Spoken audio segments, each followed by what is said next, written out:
பிரியமானவர்களே,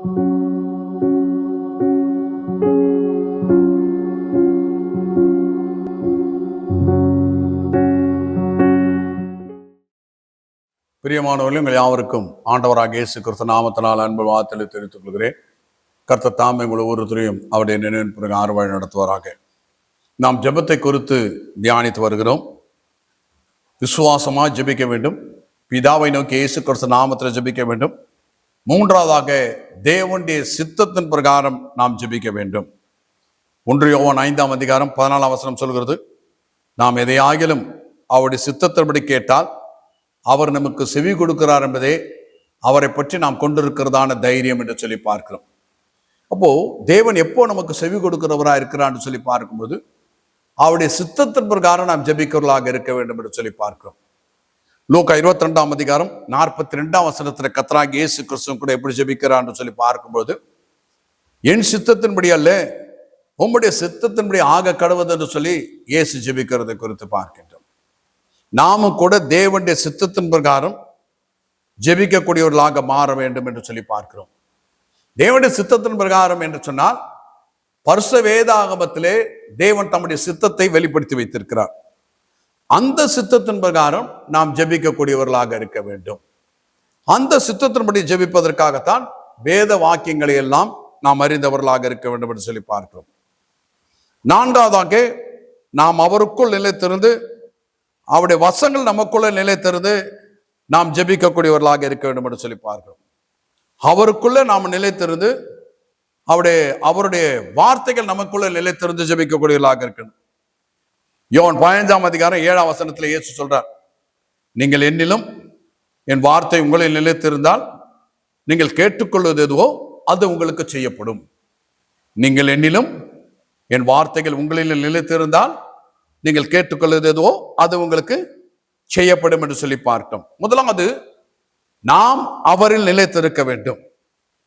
நாம் அவரில் எப்படி நிலைத்திருக்கிறது என்று சொல்லி பார்க்கும் பொழுது யோவான் 6ஆம் அதிகாரம் 56ஆம் வசனத்துல வாசிக்கும் போது, என் மாம்சத்தை புசித்து என் இரத்தத்தை பானம் பண்ணுகிறவன் என்னில் நிலைத்திருக்கிறான், நானும் அவனில் நிலைத்திருக்கிறேன் என்று சொல்லி கர்த்தராகிய இயேசு கிறிஸ்து சொல்கின்றார். அப்போ திருவிருந்து கொடுக்கும் போது திருவிருந்துல நீங்க பங்கு பெறுகிறவர்களாக இருக்கணும். திருவிருந்து கொடுக்கிறதான வேளையில வெளியே போய்விடுகிறவர்களாக இருக்கக்கூடாது, அல்லது திருவிருந்துல பங்கு பெறாதவர்களாக இருக்கக்கூடாது. அப்படி நீங்க பங்கு பெறாவிட்டால் நீங்கள் அவர்களை நிலைத்திருக்க முடியாது, அவர் உங்களில் நிலைத்திருக்க முடியாது என்று சொல்லி பார்க்கிறோம். அதனால தான் ஏன் சொல்றார், என் மாம்சத்தை புசித்து என் ரத்தத்தை பானம் பண்ணுகிறவன் என்னில் நிலைத்திருக்கிறான், நானும் அவனில் நிலைத்திருக்கிறேன் என்று சொல்கின்றார். அப்போ தேவனில் நிலைத்திருப்பதற்கு நாம திருவிருந்துல பங்கு பெறுவர்களாக இருக்கணும். அப்படி திருவிருந்துல பங்கு பெற்றவர்களாக நீங்க இருந்தீங்கன்னா கர்த்தருக்கு நன்றி சொல்லக்கூடியவர்களாக இருக்கணும். கர்த்தாவே, உங்களுடைய மாம்சத்தை ரத்தத்தை புசிக்கிறதுனால நானும் நிலைத்திருக்கும்படிக்கும் நீர் என்னில் நிலைத்திருக்கும்படிக்கும் கிருபை செய்கிறதுக்காக உமக்கு நன்றி என்று சொல்லி தேவனை துதிக்கக்கூடியவர்களாக இருக்கணும். 1 யோவான் 2ஆம் அதிகாரம் 24ஆம் வசனத்தை வாசிக்கும் போது, நீங்கள் கேள்விப்பட்டது உங்களில் நிலைத்திருந்தால் நீங்களும் குமாரனிலும் பிதாவிலும் நிலைத்திருப்பீர்கள் என்று சொல்லி பார்க்கிறோம். நீங்கள் கேள்விப்பட்டது உங்களில் நிலைத்திருந்தால், நீங்க என்ன கேள்விப்பட்டீங்க? இயேசு கிறிஸ்து உங்களுக்காக மனிதனாக வந்தார், உங்களுக்காக கல்வாரி சிலுவையில மரித்தார், உங்களுக்காக மரணத்தின் 3ஆவது நாள் உயிரோடு எழுந்தார், உங்களுக்காக பரமேறி சென்றிருக்கிறார், உங்களுக்காக வரப்போகிறார். நமக்காகத்தான் இந்த உலகத்துல வந்தார். எனக்காகத்தான் இயேசு இந்த உலகத்தில் மனிதனாக வந்தார். எனக்காகத்தான் இயேசு சிலுவையில மரிக்கிறதுக்கு தன்னை ஒப்பு கொடுத்தார்.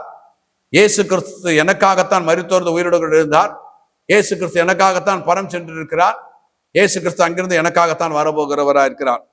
அப்போ நம்ம கேள்விப்பட்டது நம்ம நிலைத்திருக்கும் போது நாம் குமாரன் பிதாவை நம்மிலும் நிலைத்திருக்கிறத நாம் பார்க்கின்றோம். ஆகினாலே நம்ம கேள்விப்பட்டதை நமக்குள்ள நிலைத்திருக்க செய்கிறவர்களாக இருக்கும்போது நாம் அவரில் நிலைத்திருக்கிறோம் என்று சொல்லி பார்க்கும். 1 யோவான் 3ஆம் அதிகாரம் 24ஆம் வசனத்தை வாசிக்கும் பொழுது, என் கட்டளை கை கொள்கிறவன் அவரில் நிலைத்திருக்கிறான், அவரும் அவனை நிலைத்திருக்கிறார். கட்டளைகளை, தேவனுடைய கட்டளைகளை கை கொள்கிறவன் அவர் நிலைத்திருக்கிறான், அவரும் அவனில் நிலைத்திருக்கிறான் என்று சொல்லி பார்க்கிறோம். இப்போ தேவனுடைய வார்த்தைகளுக்கு நீங்கள் கீழ்ப்படிந்து நடக்கிறதுக்கு உங்களை ஒப்பு கொடுக்கும் போது நீங்கள் தேவனுடைய கட்டளைப்படி நடக்கிறவர்களா இருக்கிறீங்க. அதனால அவர்களை நிலைத்திருக்கிறவர்களாக இருக்கிறீங்க, அவரும் உங்களை நிலைத்திருக்கிறவரா இருக்கிறான்னு சொல்லி பார்க்கிறோம். அடுத்தாக 1 யோவான் 4:13 அவர் தம்முடைய ஆவியை நமக்கு தந்தருளினதினாலே நாம் அவரிலும் அவர் நம்மிலும் நிலைத்திருக்கிறதை அறிந்திருக்கிறோம். 1 யோவான் 4:13 என்ன வாசிக்கிறோம்? அவர் தம்முடைய ஆவியை நமக்கு தந்தருளினதினாலே நாம் அவரிலும் அவர் நம்மிலும் நிலைத்திருக்கிறதை அறிந்திருக்கிறோம் என்று சொல்லி பார்க்கிறோம். அவர் நமக்கு பரிசுத்த ஆவியானவரை கொடுத்ததிலிருந்தே நமக்கு என்ன தெரிகிறது சொன்னா, அவர் நம்ம நிலைத்திருக்கிறார், நாமும் அவரில் நிலைத்திருக்கிறோம் என்று சொல்லி பார்க்கிறோம். 1 யோவான் 4:15 வாசிக்கும் போது, இயேசுவானவர் தேவனுடைய குமாரன் என்று அறிக்கை பண்ணுகிறவன் தேவனில் நிலைத்திருக்கிறான்.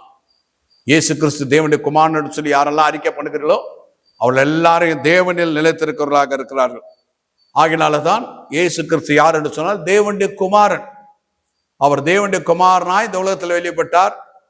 அவர் தன்னை தேவனுடைய குமாரன் என்று சொல்லி சொன்னதினாலேயே சிலுவையில் அடிக்கப்பட்டவராக இருக்கிறார். ஆகினால் இயேசுவானவர் தேவனுடைய குமாரன் என்று சொல்லி அறிக்கை பண்ணுகிற யாரா இருந்தாலும் அவர் தேவனில் நிலைத்திருக்கிறவர்களா இருக்கிறார்கள். அப்போ நீங்கள் எண்ணில் நிலைத்திருக்கிறது என்று சொல்றதை தான் நாம் தியானித்து வருகிறோம்.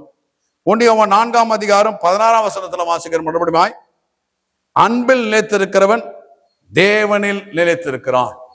நம்ம அன்புல இருந்தா தேவனில் நிலைத்திருக்கிறோம் என்று சொல்லி பார்க்கிறோம். 2 யோவான் 1:9 வாசிக்கும் போது, கிறிஸ்துவின் உபதேசத்திலே நிலைத்திருக்கிறவன் பிதாவையும் குமாரனையும் உடையவனா இருக்கிறான்.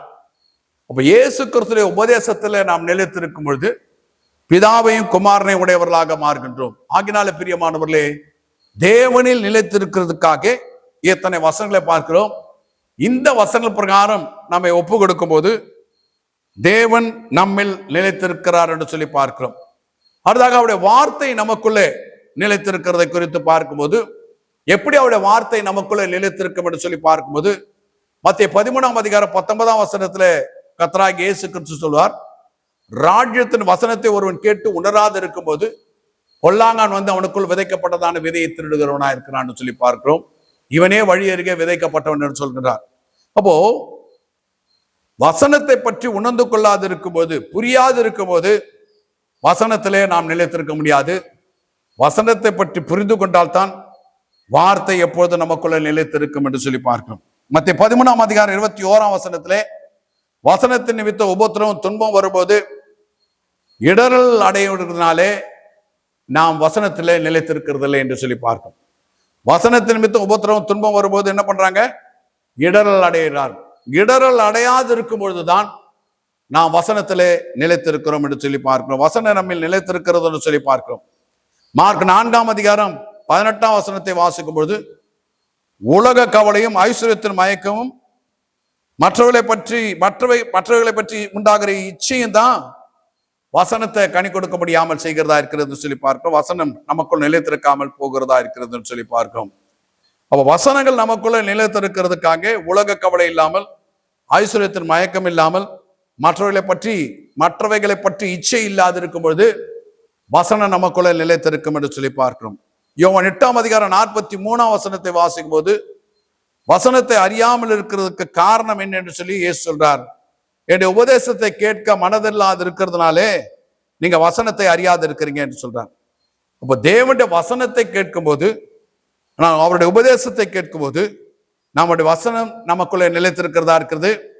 அப்போ வசனத்தை கேட்க மனதில்லாத இருக்கிறதா இல்லாம வசனத்தை கேட்கக்கூடியதா இருக்கும்போது நாம் வசனம் நமக்குள்ள நிலைத்திருக்கிறதா இருக்கிறது. அப்போ புரிந்திருந்து இடல் அடையா இருந்தது, உலக கவலை ஐஸ்வர்யத்தின் மயக்கம் இச்சை இல்லாமலும் வசனத்தை கேட்க மனதில்லாமல் இல்லாது இருக்கும்பொழுது நம்முடைய வசனம் நமக்குள்ளே நிலைத்திருக்கிறது என்று சொல்லி பார்க்கிறோம்.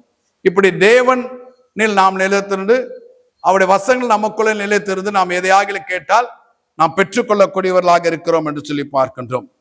அடுத்தாக எப்படியெல்லாம் ஜெபிப்பது என்று சொல்லி பார்க்கும் பொழுது, மத்திய 6:6 கர்த்தராகிய இயேசு சொல்றார், அறை வீட்டுக்குள்ள பிரவேசித்து அந்தரங்கத்தில் இருக்கிற பிதாவை நோக்கி ஜெபிப்பா என்று சொன்னால் அந்தரங்கத்துல பார்க்கிற பிதா தாமே உனக்கு வெளியரங்கமான பலனை தருவார் என்று சொல்லி பார்க்கும். அப்போ இது தனிமையிலே ஜெபிப்பது என்று சொல்லி பார்க்கும்.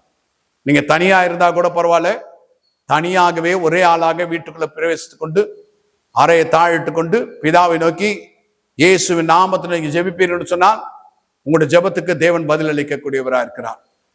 ஏனென்றால் தேவன் சொன்னது தான். அவர் சொன்னதை மாற்றி ஒரு நாளும் செய்ய மாட்டார். ஆகையினால் நீங்க தனிமையில் இருக்கும்போது கூட ஜெபிக்கிறவர்களாக காணப்படுங்கள். அதுதான் தனிமையிலே ஜெபிப்பது என்று சொல்லி பார்க்கணும். அடுத்தாக இயேசு கிறிஸ்து யோவான் லூக்கா 5:16 கூட பார்க்கிறோம். இயேசு தனித்து போய் ஜெபம் பண்ணினார் என்று சொல்லி பார்க்கிறோம். அப்போ தனித்து ஜெபிக்கிறது ஒரு ஜெபமா இருக்கிறது. ஆகையினால் நீங்க தனித்து ஜெபிக்கிறத விட்டு விடாதீங்க. தனிமையில ஜெபம் பண்ணுங்க. கர்த்தருடைய ஜெபத்துக்கு பதிலளிக்கக்கூடியவராக இருக்கிறார். விசுவாசத்தோடு பிதாவை நோக்கி இயேசு நாமத்துல தேவனுடைய வார்த்தையை உள்ளடக்கி நீங்க தேவனுக்குள் நிலைத்திருந்து ஜெபிக்கும் போது பதிலை பெற்றுக் கொள்ளக்கூடியவர்களாக இருக்கிறோம். நாம் ஜெபிப்போம். எங்களை அதிகமாக நேசிக்கிறதான பரிசுத்தமுள்ள பிதாவை கர்த்தராகிய இயேசு கிறிஸ்து நாமத்தோடு சுமத்துகிறோம். நாங்கள் ஜெபிப்பது எப்படி என்று சொல்லி கற்றுக் கொடுக்கிறதுக்காக ஸ்தோத்திரிக்கிறோம். நீர் கற்றுக் கொடுக்கிற பிரகாரமாகவே நாங்கள் ஜெபிக்க எங்கள் எல்லாருக்கும் கிருபை தரும்படியாய் கர்த்தராகிய இயேசு கிறிஸ்து நாமத்தை ஜெபிக்கிறோம். பரிசுத்தமுள்ள பிதாவே, ஆமென்.